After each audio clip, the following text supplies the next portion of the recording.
புந்தமல்லி ரோடில் வரும்போது பார்த்தீங்கன்னா அந்த வண்டியில் தீவுத்தட்டிலேருந்து கோயம்பேடுக்கு எடுத்து வரும்போது பார்த்தீங்கன்னா அந்த ஏரியா மொத்தம் கடை அடைச்சாங்க. யார் அடைக்க சொன்னாங்க? அவங்க யாருமே சொல்லலை. யாருமே சொல்லல சார். போலீஸும் சொல்லு, கட்சிக்காரங்களும் சொல்லு, யாருமே சொல்லு. விஜயகாந்த் இது பாடி கிளம்பிடுச்சு. நியூஸ் லைவ்ல டிவியில் பார்த்து கிளம்பணுன்னு பார்த்தீங்கன்னா டக்குன்னு எல்லாம் மொத்த ஏரியா கடை அடைச்சாச்சு. அடிச்சு அத்தனை பேருக்கு வெளியே நின்ட்டாங்க. அத்தனை வீடுகள்லேயும் மாடிகள் இருந்து எல்லாம் பூவை தூவுறாங்க, மாடிகள் நிற்கிற இந்த எமோஷனல் டிரைவ் பார்த்தீங்களா, இது புரட்சி தலைவர் அப்புறம் யாருக்குமே நடக்குன்னா அவங்க மேலே மரியாதை நடத்தமில்லை. அதெல்லாம் கொஞ்சம் ஒரு எதிர்பார்க்கப்பட்ட ஒரு வயதான அந்த மாதிரி அது இத்தனை நாள் வெயிட் பண்ணி நடந்தோம் நினைச்சு வரும்போது அது பெரிய தாக்கம் இல்லாத போச்சு. இது இவர் நல்லாவே வந்துருவார், உடம்பு சரியாயிடும் நம்பிக்கை இருக்கும்போது கட்டம் சாவரக்கான வயசும் இல்லையா அது. அதனால அவர் அதை பார்க்கும்போது எல்லாரும் எமோஷனல் ஆகிட்டாங்க. அதுக்கு தான் நான் ஆல்ரெடி சொன்ன விஷயம் தான் இருந்தாலும் கூட இன்னொரு முறை கூட உங்களுடைய இந்த கேடகம்மம் ரசிகர்களுக்கும் அது செய்தி போய் சேரணும்னு தான் அந்த விஷயத்தை நான் திருப்பி உங்களுக்கு ரிப்பீட் பண்ணுறேன். புரட்சித் தலைவர் எம்ஜிஆர் அவர்கள் இறந்தபோது ராஜாஜி காரில் போய் அவரோட உடலுக்கு அஞ்சலி செலுத்திட்டு நாங்கள் நாங்கள் ஒரு 4 பேர் எல்லோரும் வரோம், நண்பர்கள் எல்லாம் போயிட்டு அப்படியே TMM2 அம்பாசிடர் காரில் ஒரு ஃப்ரெண்ட் சீட்டுக்கு வரார். இது ஒரு சம்பவம். இது எங்கே எனக்கு நினைவு வருதுன்னு கேட்டிங்கன்னா, கேப்டனுடைய உடல் தீவுத்தட்டில் 2வது நாள் வச்சிடறாங்க. முதல் நாள் இங்கே கூட்டம் ரொம்ப பிரச்சனையாக போகுது. காலையில் நான் 6:30 மணிக்கெல்லாம் நான் போகிறேங்க. காரில் போகும்போது பார்த்தீங்கன்னா அந்த மவுண்ட் ரோட்லேருந்து தூர்தர்ஷன் போகிற ரோடில் எல்லா வண்டியும் அங்கே நிப்பாட்டிட்டாங்க. டோட்டலாக வண்டி எதையுமே அதுக்கு மேலே விடல, அந்த ரோடில் ஃபுல்லாக பார்க் பண்ண சொல்லிட்டாங்க. ஸோ அந்த ரோடு வழியே காரில் போகும்போது பார்த்தா எல்லாம் வெளியூர்லேருந்து வேன் பஸ்ஸில் இறங்கி கையில் ஒரு பைய ஒன்று தூக்கிட்டு இறங்கி ஓடுறாங்க. அப்படி தீவுத்தடலை நோக்கி மக்கள் நடையாக போகிறாங்க, வேகமாக நடந்து போகிறாங்க, ஓடுறாங்க. அந்த முகத்தில் இல்லாத ஏன்னா வெடி வரைக்கும் ட்ராவல் பண்ணி பஸ் விட்டு இறங்கி ஒரு ஹோட்டலுக்கு போகல, ரூமுக்கு போகல, லாட்ஜுக்கு போகல, எதுக்கு போகல, அப்படியே இறங்கி நேரம் விஜயகாந்தோட அந்த உடலை பார்க்கணும் அப்படின்னு ஓடுறாங்க. அந்த தவிப்பு இருக்கு இல்லைங்களா, இது அங்கே போய் நினைங்க எல்லாம் அழுகுறாங்க. எல்லாம் அப்படியே பார்க்கும்போது எனக்கு ரொம்ப வருஷம் கழிச்சு சம்மந்தமே இல்லாமல் அந்த சம்பவம் ஞாபகத்துக்கு வருது அந்த இடத்துல. ஸோ அந்த உடலை பார்த்துட்டு வந்துட்டு இருக்கும்போது பார்த்தீங்கன்னா எதிரில் ஜனங்கள்லாம் அதே மாதிரி தான் ஓடுறாங்க. எம்ஜிஆரோட பாடியை பார்க்கறதுக்காக ஓடுறாங்க, எல்லாம் அழுகுறாங்க, நெஞ்சு அடிச்சுட்டு போகிறவங்களா இருக்காங்க. அந்த காலகட்டம் இன்னும் கொஞ்சம் இதாக இருந்தது இல்லையா. அப்போது எல்லாம் ஓடுறாங்க. ஓடும்போது பார்த்தா அப்போது அப்படியே பார்த்துட்டே வந்தால் காரெல்லாம் ரொம்ப டிராஃபிக்கு, இப்படியே எல்லாம் ஜனங்கள் போயிட்டே இருக்கும், மெல்ல வர்றோம். அப்போ பார்த்துட்டு வரும்போது கேப்டன் ஒரு வார்த்தை சொன்னார். அப்படி பார்த்துட்டு எல்லோரும் பார்த்துட்டே இருந்தால் ஜனங்கள்லாம் இப்படி போயிட்டே இருக்கு. செத்தா இப்படி சாவணும்டா அப்படின்னு அந்த கூட்டத்தை பார்த்துட்டு எம்ஜிஆர் பார்த்து பேசிட்டாங்க. எனக்கு அந்த தீவுத்தலை நோக்கி போகும்போது எனக்கு அந்த சம்பவம் டக்குன்னு ஞாபகத்துக்கு வந்துச்சு. அதே போல மக்கள் தவிச்சு ஓடி வர்றான், பஸ் விட்டு இறங்குறான், வேன் விட்டு இறங்குறான், பைய தூக்குறான், ஒரு சுத்திரோட சூக்கியை தூக்குறான், ஓடி வந்துட்டு இருக்கான் தீவுத்தலை நோக்கி. அழுகுறாங்க நின்று மாறு அடுத்து யார் நீங்கள்லாம், உங்களுக்கு அவருக்கு என்ன தொடர்பு, நேரடி தொடர்பு, அந்த கட்டை கட்டி விட்டுருக்க நின்று அழுதுட்டு இருக்காங்க. மாறு அடிச்சு அழுகிறவங்களை எல்லாம் நம்ம பார்க்கும்போது இல்லை அந்த மனுஷன் எதுக்கெல்லாம் ஆசைப்பட்டு நடந்தது இல்லையோ, செத்தா இப்படி சாகணும்னு சொன்னேன், அப்படியே செத்துட்டீங்க நிச்சயம். அந்த இடத்துல நான் ரொம்ப எமோஷனல் அழுதுட்டேன் ஸ்பாட்டில். அவர் அந்த இடத்துக்கு போகிறதுக்கு முன்னாடி இந்த சம்பவம் ஞாபகம் வந்தோன்னு எனக்கு ரொம்ப கலங்கி போச்சு. வாயில் என்ன வார்த்தை வந்து அப்படி சொல்லும்போது அவருக்கு அந்த ஸ்டேட்டஸ் இல்லைங்க. எம்ஜிஆர் சாகும்போது இவருக்கு அந்த ஸ்டேட்டஸ், செத்தா இப்படி சாகணும்னு அப்படி சாகிற தகுதியில் அவர் அன்னைக்கு இல்லை. ஆனால் சாகும்போது என்ன தகுதிக்கு வந்துட்டார், எம்ஜிஆர் மாதிரி சாகிற தகுதி.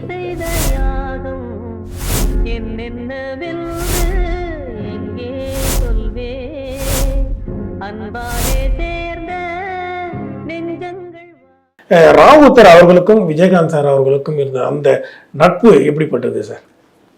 சார் உலகத்திலேயே மிகச்சிறந்த நட்பு அதுதான், மிகச்சிறந்த பகையும் அதுதான். அந்த மாதிரி அதாவது நான் அதுதான் பகையும் அதுதான் எப்படின்னு கேட்டிங்கன்னா, அதாவது அந்த பகை வந்துடக்கூடாது, அதுதான் பெரிய துரதிர்ஷ்டன்றது அதுதான் அது. பட்டு நட்புனா அதை விட உயர்ந்த நட்பு. நான் என்னுடைய வயசுக்கு நம்ம எவ்வளவோ நண்பர்கள் நம்ம பார்த்துருப்போம், மற்றவங்கள்ட்ட பார்த்துருப்போம் இல்லைங்களா. ஆனால் அந்த மாதிரி ஒரு நட்பு நான் பார்க்கல. அப்படி அந்த அந்த நம்பிக்கை, பரஸ்பரம் நம்பிக்கை, நீ என்ன செஞ்சாலும் எனக்கு ஓகே அப்படின்னு இவர் விடுறதும், அவருக்காக மட்டுமே தான் அவர் செய்யறதும். நல்லா இல்லாத கதையில கூட அவர் சொன்னா இவர் நடிப்பார் அப்படின்னு எது சொன்னாலும் செய்வார். எது சொன்னாலும், அதாவது இவர் எது வேணா கருத்து சொல்லுவார், ஃபைனல் டிசிஷன் அவர் விட்டுருவார். கதை கேட்டுட்டு இப்போ நான் ஒரு கதை கேட்டேன்பா, சிவா ஒரு நீ கதை சொல்ல கேட்டுக்கன்னு சொல்லிட்டான்னு வச்சுக்கோங்களேன். அந்த கதை என்ன இப்ராஹிம் எனக்கு சுமாராக தெரியுது, இல்லைப்பா நல்லா இருக்குப்பா பண்ணுப்பா, சரிப்பா நீ சொன்னால் பண்ணிடுறேன். இதுதான் அவர், புரியுதுங்களா? அதே மாதிரி வந்து இவரே தான் வந்து ஒரு விஷயத்தை நான் சொல்லிட்டேன் பாரு, சரி நீ சொல்லிட்டு இப்போ நான் பண்ணிடுறேன், அது அவர். இப்படி எந்த இடத்துலையுமே ரெண்டு பேர், அதாவது எப்படி ஒரு நட்புனா சார், ஒரு விஷயத்தை வந்து யோசனையாக கேட்டால் பதில் சொல்லுவாங்க, ரெண்டு பேரும் பேசிக்குவாங்க. நான் பண்ணிட்டேன்னு சொன்னால் உடனே ரெண்டு பேருமே எஸ் ஓகேன்னு சொல்லுவாங்க. அது நட்பு சார். அது அந்த மாதிரி வந்து எந்த முடிவாக இருந்தாலும் அது வந்து தனிப்பட்ட. அதே மாதிரி கல்யாண விஷயம் வந்து ராவுத்தர் முடிவு எடுத்தார், அவர் கல்யாணம் பண்ணிக்கிட்டார். இந்த விட என்ன நட்பு கேட்பீங்க? பொண்ணே பார்க்கல அவர் இருக்கிறாங்களே திருமதி பிரேமலதா அவர்களை முதல்ல பொண்ணு பார்க்கறதுக்கு விஜயகாந்த் சார் வரல, ராவுத்தர் சார் தான் போனார். நாங்கள் தான் கூட போனோம். அவர் போன ஓகேப்பா எல்லாம் நல்லா இருக்குப்பா நீ பண்ணிக்கப்பா, சரிப்பா நீ எப்போ பார்க்கறனா பார்த்துன்னு அவங்க என்ன எல்லாம் சம்மதம் தெரிவிச்சதுக்கு அப்புறம் அவர் போய் பார்த்தார். அவர் பார்த்து சம்மதம் தெரிவிக்கல. இதை விட என்ன நீங்கள் நட்பு சொல்லுவீங்க? இவ்வளோ நெருங்கிய நட்பு எப்படி பகையா மாறுச்சு சார்? அதுடைய நிறைய காரணங்கள் சார். அதுதான் அது வந்து கால மாற்றங்கள், டூ பர்சனல் அது போயிடுச்சு. ஆழமான அதான் சொன்னேன். அதாவது சார் ஒரு மனிதன் யாராவது கல்யாணத்தை நீ சொன்னால் கட்டிக்கிறேன்னு சொல்லுவானா? நிச்சயமா கிடையாது. ஏன்னா அவர் தான் பார்த்தாரு, அவர் தான் ஜாதகம் பார்த்தாரு, அவர் தான் ஓகே சொன்னார், அவர் தான் மண்டபம் புக் பண்ணார், அவர் தான் எல்லாத்தையும் எக்ஸிக்யூட் பண்ணார். விஜயகாந்த் சார் பொறுத்த வரைக்கும் எந்த விஷயத்தையும் அவர் மண்டையில் சினிமா தவிர எதையுமே ஏற்றிக்க மாட்டார். அவருக்கு வந்து அவருடைய சம்பளம் எவ்வளோன்னு தெரியாது, எவ்வளோ பேமெண்ட்னு தெரியாது, அவருடைய பேங்க் பேலன்ஸ் தெரியாது, என்னென்ன ப்ராப்பர்ட்டி என்னென்ன வேல்யூ அதெல்லாம் எதுவுமே தெரியாது. அதை பிராண்டி சொல்லுங்கப்பா அவன் பார்த்துக்கிட்டோம் அப்படின்னு விட்டுருவார். ஏன்னா அவருக்கு வந்து இந்த நாளைக்கு என்னப்பா சீனது, நாளைக்கு இது எடுக்க போகலாம், அது என்ன பண்ணலாம், அந்த ஃபைட்டுனா ஃபைட் மாஸ்டர் கூட டிஸ்கஸ் பண்ணுறது, ரெஃபரன்ஸ் படங்களை போட்டு பார்த்துட்டு இருக்கிறது, அதுக்கு தயாராகிறது மட்டும்தான் ஒரு மைண்ட் இருக்குமே தவிர ஃப்ரெண்ட்ஸ்லாம் வந்து எப்படி ஜாலியாக சிரித்து பேசி கலட்டாக பண்ணிட்டு கொஞ்சம் நேரம் டைம் ஸ்பெண்ட் பண்ணலாம். அது ஃப்ரெண்ட்ஸ், அது முக்கியம். இதுதான் அவர்கிட்ட இருக்குமே தவிர லேட் நைட்டில் அது உள்ள அதாவது தூங்க வந்தாருன்னா இவருக்கு முன்னாடி நைட் ஷூட்டிங் முடிச்சு வந்த அந்த ஃப்ரெண்ட்ஸ்லாம் கொஞ்சம் பர்மனெண்ட்டாக ஒரு 4-5 நண்பர்கள் அவர் கூடவே இருப்பாங்க. யாராவது தூங்கிட்டாங்கன்னா அப்படி தண்ணி பாட்டில் தண்ணி பிறகு காதல் கொஞ்சம் தண்ணி ஊற்றி விட்டுருவாங்க. அவன் அலறி அடித்து எந்திரிச்சு அந்த காதெல்லாம் சரி பண்ணி தண்ணி எடுத்து போகும்போது இவர் தூங்கிட்டு இருப்பார். அந்த மாதிரி வந்து எல்லாரோட ஒரு ஜோவியலாக விளையாண்டுக்கிட்டு பசங்க ஆஃபீஸ் பையன் டீ கொடுக்குற பையன்லேருந்து அத்தனை பேர்த்தோடும் ஒரு தமாசா ஜாலியாக ஒரு இயல்பு. அப்படின்னா அவருக்கு வந்து அந்த அந்த அந்த பெரிய ஆள் இந்த ஆஃபீஸ் பையன் அதெல்லாம் இல்லை, எல்லாரும் ஒரே தட்டில் வைப்பார். சும்மா சாப்பிட்டே இருக்கும்போது என்ன டே பாண்டி சாப்பிட்டேடாம் பாரு, இல்லைண்ணா சாப்பிட்றா இன்னைக்கு குழம்பு நல்லா விடா சீக்கிரம் போய் சாப்பிட தீர்ந்து வரும் சாப்பிட போ.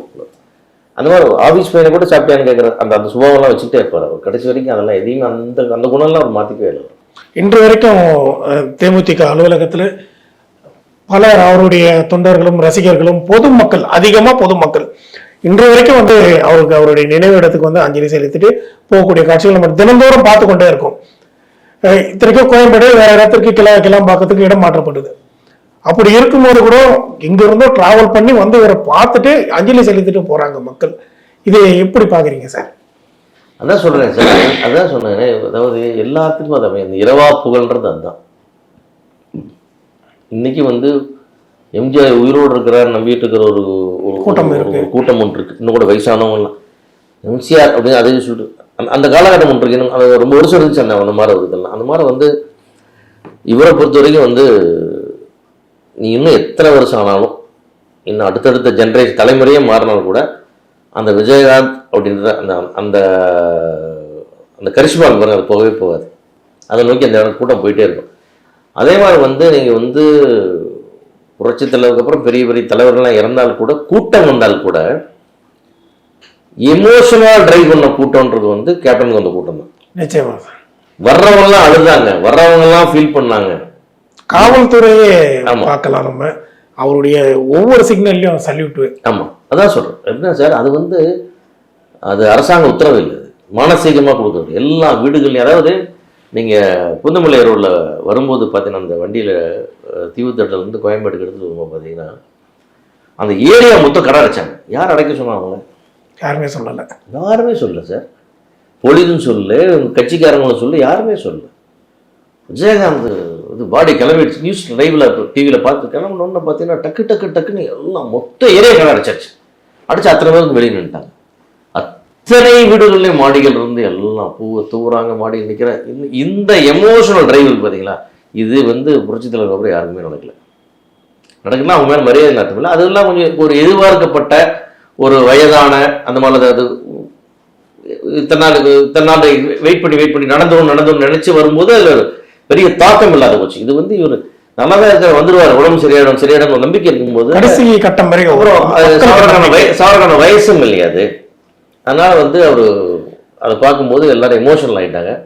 அதுக்கு தான் நான் ஆல்ரெடி சொன்ன விஷயம் தான் இருந்தாலும் கூட இன்னொரு முறை கூட உங்களுடைய இந்த கேடகம்மம் ரசிகர்களுக்கும் அது செய்தி போய் சேரணும்னு தான் அந்த விஷயத்தை நான் திருப்பி உங்களுக்கு ரிப்பீட் பண்ணுறேன்.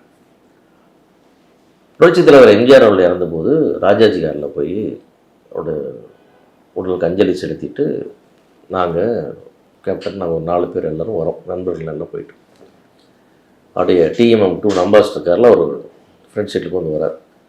இது ஒரு சம்பவம். இது எங்கே எனக்கு நினைவு வருதுன்னு கேட்டிங்கன்னா, கேப்டனுடைய உடல் தீவுத்தடலில் 2வது நாள் வச்சிடறாங்க. முதல் நாள் இங்கே கூட்டம் ரொம்ப பிரச்சனையாக போகுது. காலையில் நான் 6:30 மணிக்கெல்லாம் நான் போகிறேங்க. காரில் போகும்போது பார்த்தீங்கன்னா அந்த மவுண்ட் ரோட்லேருந்து தூர்தர்ஷன் போகிற ரோடில் எல்லா வண்டியும் அங்கே நிப்பாட்டிட்டாங்க. டோட்டலாக வண்டி எதையுமே அதுக்கு மேலே விடல, அந்த ரோடில் ஃபுல்லாக பார்க் பண்ண சொல்கிறேன். ஸோ அந்த ரோடு வழியே காரில் போகும்போது பார்த்தா எல்லாம் வெளியூர்லேருந்து வேன் பஸ்ஸில் இறங்கி கையில் ஒரு பைய ஒன்று தூக்கிட்டு இறங்கி ஓடுறாங்க. அப்படி தீவுத்தடலை நோக்கி மக்கள் நடையாக போகிறாங்க, வேகமாக நடந்து போகிறாங்க, ஓடுறாங்க. அந்த முகத்தில் இல்லாத ஏன்னா வெடிய வரைக்கும் ட்ராவல் பண்ணி பஸ் விட்டு இறங்கி அவன் ஒரு ஹோட்டலுக்கு போகல, ரூமுக்கு போகல, லாட்ஜுக்கு போகல, எதுக்கு போகல, அப்படியே இறங்கி நேரம் விஜயகாந்தோட அந்த உடலை பார்க்கணும் அப்படின்னு ஓடுறாங்க. அந்த தவிப்பு இருக்கு இல்லைங்களா, இது அங்கே போய் நின்று எல்லாம் அழுகுறாங்க. எல்லாம் அப்படியே பார்க்கும்போது எனக்கு ரொம்ப வருஷம் கழிச்சு சம்மந்தமே இல்லாமல் அந்த சம்பவம் ஞாபகத்துக்கு வருது அந்த இடத்துல. ஸோ அந்த உடலை பார்த்துட்டு வந்துட்டு இருக்கும்போது பார்த்தீங்கன்னா எதிரில் ஜனங்கள்லாம் அதே மாதிரி தான் ஓடுறாங்க. எம்ஜிஆரோட பாடியை பார்க்கறதுக்காக ஓடுறாங்க, எல்லாம் அழுகுறாங்க, நெஞ்சு அடிச்சுட்டு போகிறவங்களா இருக்காங்க. அந்த காலகட்டம் இன்னும் கொஞ்சம் கூட இதாக இருந்தது இல்லையா. அப்போது எல்லாம் ஓடுறாங்க. ஓடும்போது பார்த்தா அப்போது அப்படியே பார்த்துட்டே வந்தார். கார்லாம் ரொம்ப டிராஃபிக்கு, இப்படியே எல்லாம் ஜனங்கள் போயிட்டே இருக்கும், நம்ம வர்றோம். அப்போ பார்த்துட்டு வரும்போது கேப்டன் ஒரு வார்த்தை சொன்னார். அப்படின்னு பார்த்துட்டு எல்லோரும் பார்த்துட்டே இருந்தால் ஜனங்கள்லாம் இப்படி போயிட்டே இருந்துச்சு. செத்தா இப்படி சாவணும்டா அப்படின்னாரு. அந்த கூட்டத்தை பார்த்துட்டு எம்ஜிஆர் பார்த்து இப்படி செத்தாங்க.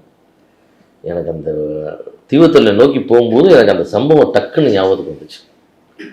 அதே போல மக்கள் தவிச்சு ஓடி வர்றான், பஸ் விட்டு இறங்குறான், வேன் விட்டு இறங்குறான், பைய தூக்குறான், ஒரு சுத்தினோட சூக்கியை தூக்குறான், ஓடி வந்துட்டு இருக்கான் தீவுத்தடலை நோக்கி. அழுகுறாங்க நின்றுட்டு, மாறு அடிச்சு. யார் நீங்கள்லாம், உங்களுக்கு அவருக்கு என்ன தொடர்பு, நேரடி தொடர்பு? அந்த கட்டை கட்டி விட்டுருக்க நின்று அழுதுட்டு இருக்காங்க. மாறு அடிச்சு அழுகிறவங்களெல்லாம் நம்ம பார்க்கும்போது இல்லை, அந்த மனுஷன் எதுக்கெல்லாம் ஆசைப்பட்டு நடந்தது இல்லையோ, செத்தா இப்படி சாகணும்னு சொன்னேன், அப்படியே செத்துட்டு நீயும் நினச்சேங்க. அந்த இடத்துல நான் ரொம்ப ரொம்ப எமோஷனல் அழுதுட்டேன் நான் ஸ்பாட்டில். அவர் அந்த இடத்துக்கு போகிறதுக்கு முன்னாடி இந்த சம்பவம் ஞாபகம் வந்தோன்னு எனக்கு ரொம்ப கலங்கி போச்சது. வாயில் என்ன வார்த்தை வந்து அவருக்கு அப்படி சொல்லும்போது அவருக்கு அந்த ஸ்டேட்டஸ் இல்லையே. எம்ஜிஆர் சாகும்போது இவருக்கு அந்த ஸ்டேட்டஸ், செத்தா இப்படி சாகணும்னு அப்படி சாகிற தகுதியில் அவர் அன்றைக்கி இல்லை. ஆனால் சாகும்போது என்ன தகுதிக்கு வந்துட்டார் பாருங்க, எம்ஜிஆர் மாதிரி சாகிற தகுதிக்கு வந்துட்டார். அவர் என்ன நினைச்சாரோ அது. நான் அதான் சொன்னேன், இப்படி வாழணும்னு நினச்சா அப்படி வாழ்ந்தியா எனக்கு தெரியல, இப்படி சாகணும்னு நினச்சா அப்படி செத்துட்டேப்பா. இதுதான் எனக்கு அது அதை நான் எப்படி எடுத்துக்கிட்டேன்னே எனக்கு தெரியல. அது நான் சொல்லி நண்பர்கள்ட்ட மறு சேனலில் பேசும்போதெல்லாம் சொல்லி அதை நான் ஷேர் பண்ணிக்கிறேன். இது மக்களுக்கு போய் சேரணும். அதாவது ஒரு மனிதன் ஆசைப்பட்ட வாழ்க்கை கிடைக்கிறது, ஆசைப்பட்ட சாவு கிடைக்கவே கிடைக்காதுன்னு சொல்லுவாங்க. அவர் ஆசைப்பட்ட வாழ்க்கையெல்லாம் தாண்டி வாழ்ந்துட்டார் சார். அதில் எனக்கு எந்த மாற்றம் கிடையாது. அவர் நிறைய செய்யணும்னு நினைச்சாரு, அதை ரீச் பண்ண முடியல, ஆனால் வாழ்ந்தார். அவருடைய உடல்நிலை சரியில்லாமல் போனது மக்களுடைய நம்முடைய துரதிருஷ்டம். இந்த தமிழ்நாட்டு மக்கள், இந்த தமிழ் மக்கள் அதுக்கு கொடுத்து வைக்கலன்னு தான் நினச்சிக்கிறேனே தவிர அது அவரை நான் சொல்லவே இல்லை. சரி, அது கடவுள் செய்த பிழை, அவருக்கு ஆண்டவன் செய்த துரோகம் அவருடைய ஹெல்த்துக்கு எடுத்தது. அது ஏன் கெட்டது, எப்படி கெட்டதுன்றதெல்லாம் நம்ம போக வேண்டாம். அப்படி ஒரு மனிதன் ஆசைப்பட்ட மாதிரி இறந்து போகிற வரத்தை கடவுள் வாங்கிட்டு. அப்படி மக்கள் எல்லாம், கோடிக்கணக்கான மக்கள் கண்ணீர் விட, லைவில் பார்க்கணும், நேரடியாகவும் அழுக, டிவியில் பார்த்து எத்தனை கோடி அழுதாங்க இன்னைக்கு. அத்தனை சேனலும் எல்லாரும். ஆனா அதான் சொன்னேன், எத்தனையெல்லாம் நம்ம வந்து இந்த மீடியாக்கள் எத்தனை கிண்டல் பண்ணுச்சோ, எத்தனையெல்லாம் அவரை வச்சு மெயின்ஸ் போட்டுச்சோ, அத்தனை பேருமே எல்லாருமே லைவ் போட்டு அன்னைக்கு தமிழ் உலகமே விஜயகாந்த் அவர் எதையும் பார்க்கறதுக்கு இல்லாம ஒரு மரியாதை பண்ணாங்க. அது முக்கியம். ஏதோ ஒரு சேனல்ல பாட்டு ஓடிச்சுலாம் இல்லவே இல்லை. அத்தனை பேரும் லைவ், எந்த சேனல் திருப்பினாலும் யூடியூப் முதல் கொண்டு அனைத்தும் எல்லாம் அத்தனை விஜயகாந்த், உலகமே விஜயகாந்த். அந்த மரியாதை யார் கொடுத்தாங்க? மானசீகமா கொடுத்தாங்க. யாராவது அதுக்கு என்ன அதிக விளம்பரம் போட்டு கொடுத்தாங்களா, கமர்ஷியல் கொடுத்தாங்களா, ஆடு வந்துச்சு? இல்லை இல்லை. அதுதான், அதெல்லாம் அவர் சம்பாரிச்ச சொத்து. அவர் என்னெல்லாம் இந்த தமிழுக்கு மக்களுக்கு என்னென்ன நினைச்சாரோ, ஆசைப்பட்டாரோ, அதெல்லாம் எவ்வளோ முடிஞ்சதோ அதை செஞ்சாரு. அதெல்லாம் மாரி இந்த மக்கள் அவ்வளோக்கான அந்த அற்புதமான ட்ரிபியூட் கொடுத்து அவர் அமைச்சு வச்சிருக்கோம். அந்த துரோகத்தால் வீழ்த்தப்பட்டார் விஜயகாந்த். பிரேமலதா விஜயகாந்த் அவர்கள் வந்து சமீபத்தில் ஒரு மேடையிலே பேசியிருந்தாங்க, துரோகத்தால தான் வீழ்த்தப்பட்டார் அப்படின்னு சொல்லி. இல்லை, நான் என்னென்ன சார் அரசியல் ரீதியாக பேசினாங்க. அதாவது அவர் அரசியல் கட்சியை ஆரம்பிச்ச உடனே நான் உட்பட நான் நிறையா கூடவே இருந்தாங்க ஒரு சிலர், நம்ம முக்கியமான டைரக்டர்ஸு, செல்லுமணிலேருந்து எல்லாருமே. ஏன்னா எங்களுக்கு ஒரு தார்மீக கடமை இருக்குல்ல, அவர் என்ன செஞ்சாலும் நம்ம கூட போகணும்னு ஒன்று இருக்குது. நாங்கள் போயிட்டு நாங்கள் பார்ட்டியில் ஜாயின் பண்ணிக்குவா, உங்கள் வேலையை மட்டும் போகிறோம், உங்களுக்கு தொழில் இருக்குது, இதில் வந்து சேர்ந்துட்டு இந்த கட்சியில் இருக்குது அந்த கட்சியில் இருக்கிற இது 2 பேரும் உங்களுக்கு டேட் கொடுப்பாங்க கொடுக்க மாட்டாங்களா, நீ ரொம்பலாம் பண்ணிக்காத, நீ போய் தொழில் பாரு. செல்லுமணி முதலப்பா, நீ டைரக்ட் பண்ணி படம் பண்ணி அதை மட்டும் வேலையை பாரு. போய் நான் என்ன நம்பி தான் கட்சி ஆரம்பிச்சிருக்கேன். என் பின்னாடி சினிமாக்காரன் பூரா மொத்த பேர் வருவான்னு நினச்சி நான் கட்சி ஆரம்பிக்கல. நீங்களே யாரும் வர வேண்டாம், உங்கள் வேலையை போய் பாருங்கன்ட்டு. அதனால் நான் டோட்டலாகவே அந்த பக்கமே நாங்கள் போவேன். அவருடைய உத்தரவு அது, நான் அந்த பக்கமே போகல. அதனால் அரசியல் ரீதியாக அவருக்கு என்ன நடந்ததுன்ற ஏரியாவுக்குள்ளே நான் எனக்கு உண்மையாகவே எனக்கு தெரியாது, அது நான் போகிறதே இல்லை. ஸோ அது சினிமான்றது வரைக்கும் என்னன்றது வரைக்கும் நம்ம வந்து அத்தன்டிக்காக சொல்ல முடியும். எத்தனை நாள் என்னென்ன நடந்தது, எப்படியெல்லாம் நல்லது கெட்டது எல்லாம் பேச முடியும், நம்ம நிறைய சொல்ல முடியும். அரசியல் ரீதியாக என்ன நடந்தது, துரோகம் நடந்தது, அதுக்கு நம்ம சொல்ல தெரியாது.